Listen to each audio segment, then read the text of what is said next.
Hello friends, দেখো আজকে ছোটো ছোটো রুই মাছ নিয়ে এসেছিলো। তো সেই তেলগুলো আমি বেছে রেখেছি। সেগুলো দেখো আমি আলু দিয়ে পেঁয়াজ দিয়ে একটু রসুন কুচি করে নিয়েছি।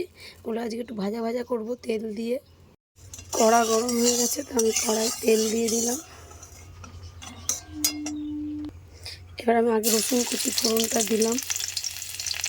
রসুনগুলো একটু ভাজা ভাজা হলে তারপর পেঁয়াজগুলো আবার দেবো। দেখো রসুনগুলো ভাজা ভাজা, এবার আমি পেঁয়াজগুলো দিয়ে দিচ্ছি। সব পেঁয়াজগুলো দিয়ে দিলাম।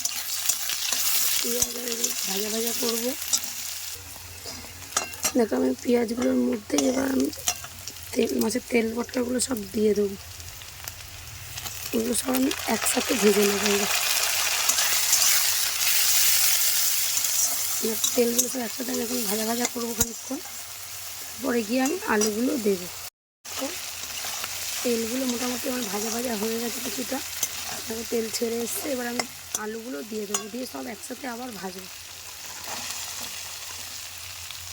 দেখো এবার এগুলো সব একসাথে ভাজবো। এবার একটু হলুদ আর নুন দেবো।